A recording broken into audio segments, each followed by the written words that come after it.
Welcome to French Ramble, your cozy corner in the podcast world where the beauty of the French language meets lively discussions and interesting stories. Whether you're taking your first steps in French or looking to immerse yourself further, join me for a fun and slow-paced journey through book reviews, cultural deep dives, personal tales, and travel escapades. So, grab your favorite drink, get comfortable, and let's explore the richness of French life and language together. Bienvenue et bonne écoute! Aujourd'hui, je voudrais vous parler d'immortalité. Alors, je sais que c'est un sujet un peu différent parce que d'habitude, je parle de ma vie et voilà. Mais aujourd'hui, je voudrais parler de ce sujet parce que je trouve ça très, très intéressant. Euh, En fait, j'ai eu cette idée parce que j'ai vu une vidéo qui parlait de un scientifique qui a découvert ou qui travaille sur une méduse, like a jellyfish, qui a la capacité de régénérer ses cellules à l'infini. Et donc, techniquement, elle est immortelle. Euh, et en fait, ils essayent de... je suis pas une scientifique, donc je vais probablement très mal l'expliquer. Mais en fait, ils essayent de copier, de, comment dire, de comprendre comment ça fonctionne, cette méduse, ces cellules, et de copier ça pour les humains. Pour les humains. Et alors, je pense que si j'ai bien compris, c'est beaucoup plus compliqué pour les humains parce que ces méduses n'ont pas d'organes. They don't have any organs. Donc pour nous, ce serait beaucoup plus compliqué pour les humains. Mais j'ai vu cette vidéo et j'ai lu un article aussi sur ça. Et donc j'ai pensé, pourquoi? Comme pourquoi est-ce qu'on essaye de nous modifier génétiquement pour être immortel? Est-ce que c'est pas un peu bizarre? Et en fait, en y pensant bien, les humains, depuis le début de l'humanité, je pense, ont toujours eu cette fascination pour l'immortalité. Quand on y pense, toute la mythologie de la vaste majorité des cultures ont des dieux ou des formes de créatures supérieures aux humains qui sont immortelles. Quand on regarde par exemple la légende arthurienne, so like the King Arthur legends, il cherche le Saint Graal qui est la, enfin, le symbole de l'immortalité. Il y a aussi l'élixir de vie dans, je crois, dans des cultures asiatiques. Donc, il y a toujours eu cette mythologie, ces légendes d'êtres, like of beings, qui sont immortels. Euh, et donc, je trouve ça intéressant parce que pourquoi les humains, on cherche l'immortalité? Et je pense que c'est parce que on a peur de la mort, like we're afraid of death. Dude, this is going to be such a cheap philosophical podcast episode. I'm sorry about it. Donc, on a peur de la mort parce que on ne sait pas. On sait que ça va arriver, mais on ne sait pas qu'est-ce qu'il y a après vraiment. Alors, bien sûr, il y a beaucoup de religions qui offrent cette solution, cette immortalité après la mort, et qui disent comme, OK, si tu es une bonne personne, si tu fais ça, ça, ça, tu auras une vie immortelle après ta mort, une immortalité spirituelle. Donc il y a beaucoup de religions qui parlent de ça ou qui parlent de réincarnation ou de choses comme ça. Parce que je pense que les humains, en fait, ont très peur de mourir et je pense que les religions ont... euh, alors, je veux pas dire inventé parce que moi, je sais pas si c'est vrai ou si c'est pas vrai. Donc, je veux pas dire que c'est pas vrai parce que au final, je sais pas. Mais voilà, les religions ont donné ces histoires ou ces solutions aux gens et que maintenant, ce sont les scientifiques qui cherchent une solution à leur manière. Pour moi, la science et la religion, c'est pas incompatible.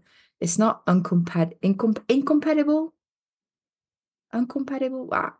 It's not compatible. Et surtout, je trouve qu'il y a des similarités entre la science et la religion, d'une certaine manière, mais bon, ça c'est pour un autre épisode. Et donc, bref, je pense que en fait, les humains cherchent la solution à la mort parce qu'ils ont peur. Ils ont peur et ils savent pas, mais tout le monde meurt. Toutes les choses meurent. Et donc, c'est pour ça que je me demande si des scientifiques trouvaient un médicament, un traitement génétique, quelque chose qui nous permet d'être immortels. Vraiment, on ne meurt pas. Déjà, on se pose plusieurs questions. On se dit, OK, immortel, mais dans quel état de santé? Comme est-ce que on garde la jeunesse de nos 20 ans ou bien est-ce que on survit comme une personne de 150 ans qui est très très vieille et qui est très fragile et qui survit, that survives. Est-ce que c'est ça? Ou est-ce que, ouais, à quoi ça ressemblerait en fait notre vie grâce à ces choses scientifiques? Ça, j'imagine qu'il faut euh, faire les découvertes scientifiques pour le savoir. Donc ça, c'est ma première question. Et deuxièmement, comment changerait la société si on était immortel? Parce que moi, je pense vraiment que le fait que notre vie ait une fin inévitable, like inevitable, oh my God, sorry, inevitable, end, alors cette fin inévitable, ça nous forme, like it shapes us, parce que on, on a cette envie de vivre, on a, comment dire, on a des projets, on a envie de laisser quelque chose derrière nous. Il y a beaucoup de gens qui font des enfants et qui, pour eux, c'est leur manière de laisser un héritage, de laisser quelque chose quand ils meurent.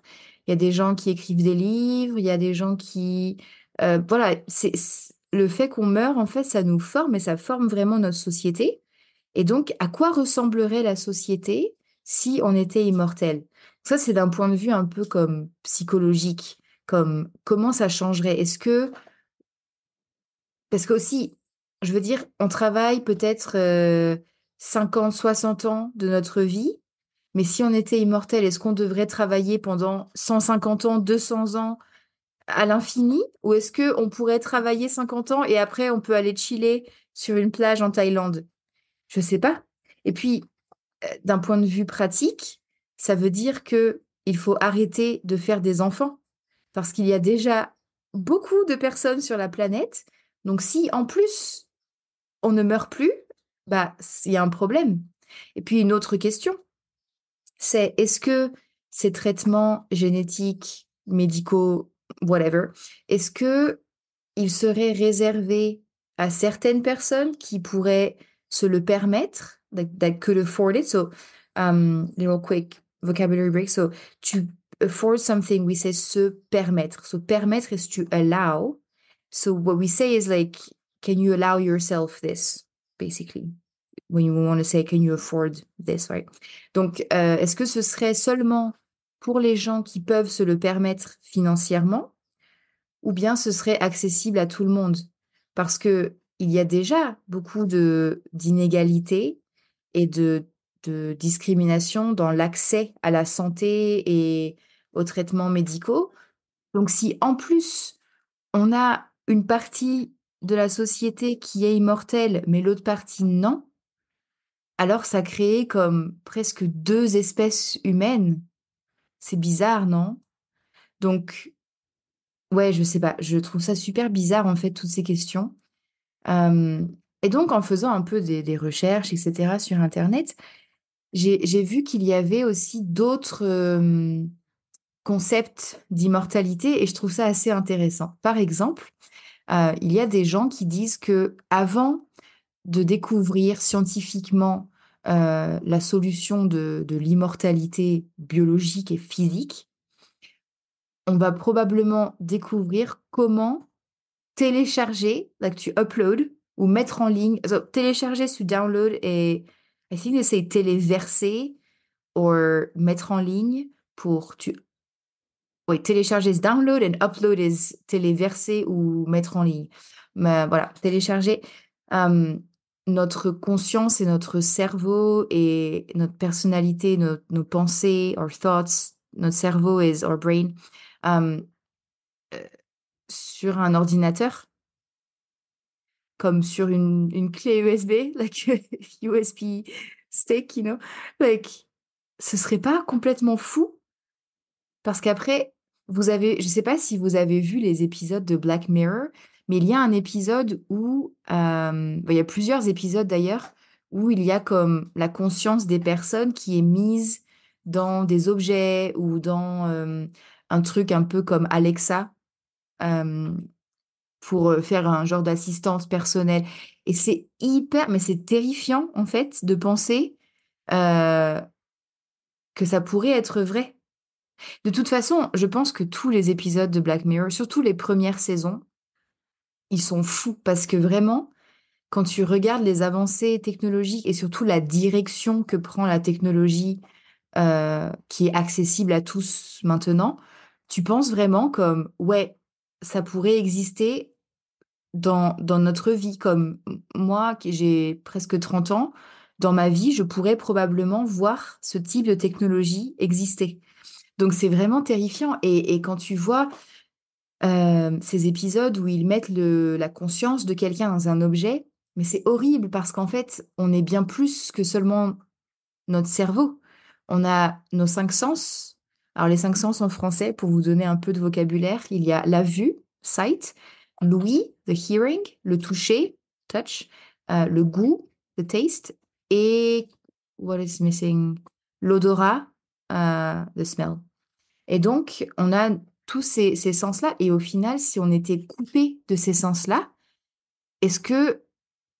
je pense que ce serait horrible. Vraiment, ce serait horrible. Donc, il y a cette idée d'immortalité comme ça, de mettre toute notre conscience sur un truc virtuel ou digital. Et d'ailleurs, je ne sais pas si vous aviez vu il y a 2 ou 3 ans la vidéo d'annoncement de Mark Zuckerberg sur le metaverse. Mais moi, ça m'a... Oh, vraiment, mais j'étais très... ça m'a choquée. En fait, ça m'a vraiment choquée. J'ai pensé, mais what the French? C'est Black Mirror, c'est 1984, c'est The Matrix, enfin, c'est toutes ces choses-là terrifiantes. Et, et en fait, j'ai vraiment comme eu cette image de toute la société qui serait comme des humains dans des boîtes connectés partout, avec de la nourriture automatique, voilà. Et en fait, on vivrait plus dans la vraie vie, mais on vivrait complètement dans le metaverse ou whatever. Et pareil, c'est terrifiant parce que, je sais pas, moi, je trouve que le changement de la société, et je sais que c'est vraiment le débat philosophique éternel. Est-ce que le changement est bon? Est-ce que le développement est bon? La société, on a toujours l'impression que c'était mieux avant. It was better before, right? Donc, on entend toujours nos grands-parents dire, ah, c'était mieux avant. Et, et donc, parfois, je me demande comme, est-ce qu'il n'y a pas un peu trop de progrès technologique? Est-ce que on n'investit pas nos ressources comme société, comme pays, etc., dans les mauvaises choses? Comme, par exemple, est-ce que c'est vraiment important d'aller sur Mars? Est-ce que c'est vraiment vital pour l'humanité d'aller sur Mars? Est-ce que on mettrait pas plutôt tout cet argent qui va être dépensé pour ça pour résoudre les problèmes sur la Terre, où il y a des vraies personnes qui meurent de faim, qui meurent à cause des maladies, à cause des guerres, à cause du réchauffement climatique, bien sûr. Est-ce que ce serait pas plus important de faire ça plutôt que de développer des technologies comme l'immortalité et j'avais lu aussi des choses sur les trucs de cryogénisation. Est-ce que c'est pas un peu inutile, like useless, inutile de faire ça? Je sais pas. Mais je trouve quand même ces questions super intéressantes. Euh, and voilà, c'est tout pour aujourd'hui. À bientôt!